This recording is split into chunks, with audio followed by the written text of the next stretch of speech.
On the road with the Australian cricket team, thanks to Toyota. Hi, I'm Shane Watson and welcome to the GM factory here in Nottingham.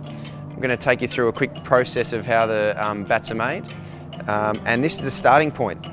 Is a piece of big log of English willow with the bark and everything on that's brought into the factory as a starting point. It's divided up and then we move on to the next stage, which is the starting point of the clefts, where then the bats actually start to get shaped.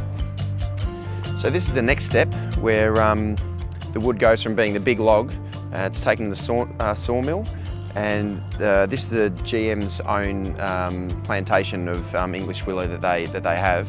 This is where a lot of majority of my bats come from.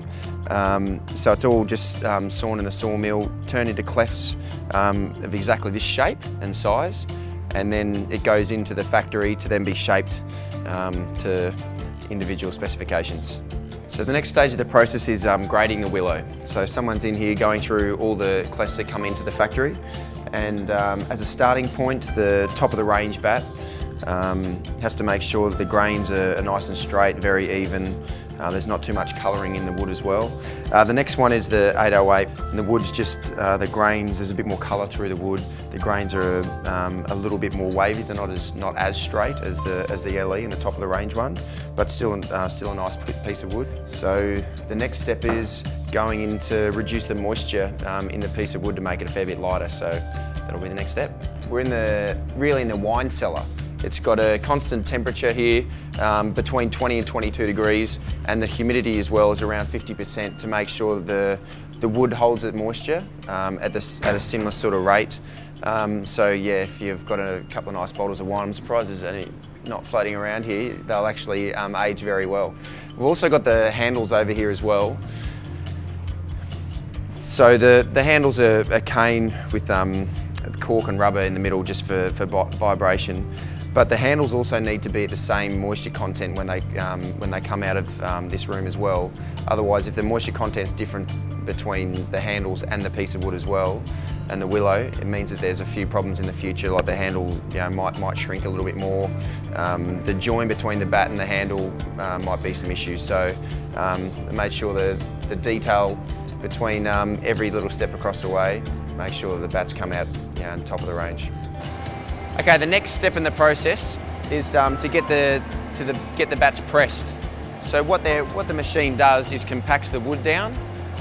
The bats have already been shaped, the face and the edges have already been shaped before they get to this machine, but now it's compacted down so the wood's more chance of holding together. The harder the wood's pressed, then normally the harder the ball feels like it comes off your bat, and also if the wood's a little bit lighter pressed, then it means you actually a little bit more feel coming off the bat. So I like my bats pressed a little bit lighter than normal, but the harder you press them, the longer the bats last as well. So once this process is done, then we move over to the process where the handles are put into the clefts of wood before they're shaped.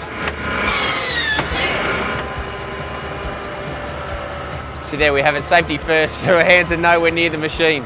So now we've got the handle being fitted into the cleft of the wood. So it's being fitted into the splice, so it's a nice tight fit, which it has to be. Certainly don't want the handle falling out of the cleft of wood. So once you actually get the fit perfectly, then we move over to the actual bat getting shaped, which is, for me, the most exciting part. It initially starts in a computer program to be able to get the exact shape of what my specifications are. Everyone's a little bit different with what they want in the shape of their bat and the feel of the bat. But it's a very incredible machine. Goes through the computer, the cleft is in the machine, it goes around after having the specifications that are in the computer, and then comes out to how the individual wants it. So and then from this process, then we go over to the guys who end up finishing off the bat with the bat makers to be able to just shape the bat, finish off the little bits for the toe and the handle as well. But this is definitely my favourite process. You get this right with a beautiful piece of wood, you're absolutely flying.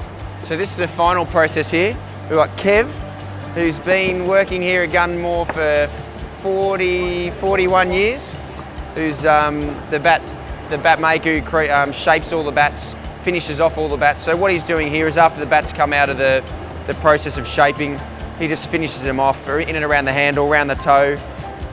Some people have a little bit of special preferences like me, just making sure the toe's nice and flat as well. We had a couple of guys here in a little while ago who had a bit of a crack at trying to shape a bat. Shane Warne and Steve Waugh in 1997. I'm not sure if I'm going to have a go. They didn't do that good of a job. We'll leave it up to the experts. But so once it's finished here, once Kev finishes shaping the bat and finishing it off, guys put on the stickers, put the binding around the handle as well. This is a finished product. It's a very exciting process. I love it every step of the way because in the end, it means I can use some of the best bats in the world.